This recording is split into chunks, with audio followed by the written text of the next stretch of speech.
Well, Craig, first and foremost, welcome to Peterborough United. Obviously, when you join a club as head of fitness, I guess the first part of the job is to get pre-season sorted. Was that something you've been planning for quite some time prior to the players coming back in?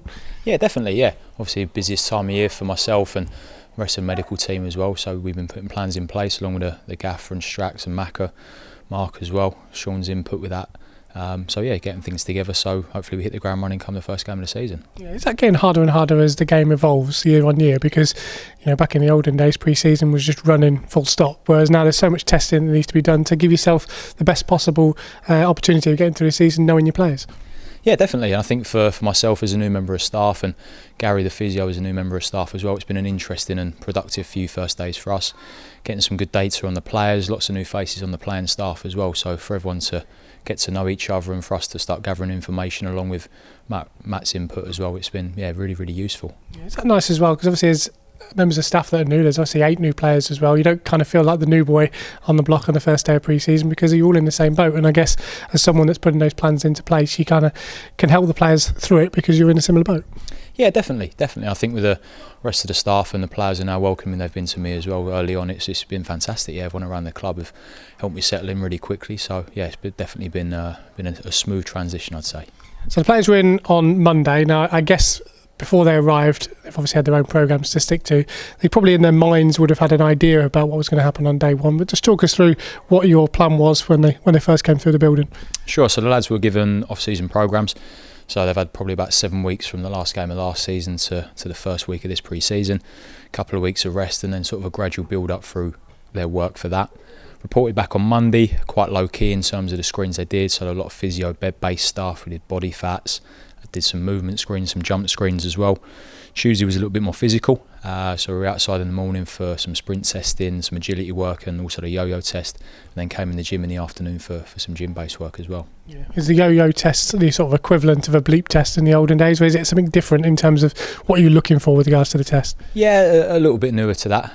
It's always a good sort of marker on day one and helps to inform us to get some data off the boys in terms of heart rate stuff, and also sort of dictates their group for the back end of the week for what running groups they're going to be in as well. And of course gym sessions on top of that as well to make sure they're in decent shape. And I guess you know which players have been sticking to those pre-programmes when they're coming in because they'll be in a different sort of shape to what you would expect. Yeah, definitely. By the end of the first week I think you've sussed out who's done what over the summer and what type of work they've been doing. But lads are looking in good nick.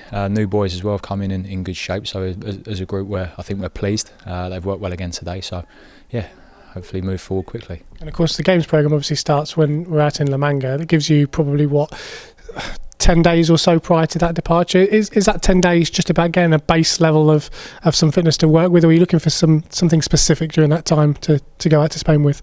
Yeah, we're looking to get some base work into them. Obviously by the time we get into that first game, making sure that everyone's done what they would potentially do in a game in terms of movement wise and running without the ball, running with the ball and all the technical stuff that the coaching staff are doing as well. So gives the lads a good opportunity to build in. Anyone that might miss a day here and there as well obviously doesn't miss too much training before that first game. Then the games programme kicks in. We've got quite a lot of games, so hopefully they can build their fitness up through that and be fit and firing come the first game. The management will kill me for saying this, but you look relatively young for someone who's got so much experience under their belt. People might look and think, wow, he's young, but actually you've done quite a number of sort of clubs already. You've been at a lot of clubs for a long time. Just give us a bit of background on yourself and how you've ended up at Peterborough. Yeah, it must be a good light to that camera. Journeyman I think was somebody called me on the first day, but yeah, been around a few League 2 clubs and started off my career when I started at West Ham as a youngster, really working with the youth teams there. Moved on from there to work at Northampton for the best part of 3 years. Had a year at Leyton Orient as well, 2 years at Stevenage, and I was with the academy at Watford last year. So yeah, moving around a little bit and building experience, but been really fortunate to work with the people I've worked with, whether that's been medical side and coaching side as well, to learn as much as I have really, and hopefully start putting that into practice and learning off the guys here as well. Of course, it's important to build relationships, not just with players, but obviously with the staff that you have. And as you say, you've been working closely with Gary, the physio, and obviously Matt in there as well, and making sure that communication channel's open. Because I guess you need to be talking all of the time to make sure you understand what the players' requirements are certain days in terms of training loads, etc. Yeah, definitely, and that goes for the coaching staff as well. I mean, the amount of time that me and Strax are set together and sorted out the plans and the drills and that. I mean, we've had our first sort of week of pre-season planned for the last sort of 3 weeks. We really had a rough idea of what we're doing, sort of agreed on the progressions we want to go through from the technical side of things and the physical side. So yeah, as a team, some really, really good staff. Like I said, everyone's been really friendly and helped settle in. Everyone puts a bit of input in. Nobody's scared to sort of voice an opinion as such. So definitely as a backroom team, I think we're putting a really sturdy plan together for pre-season.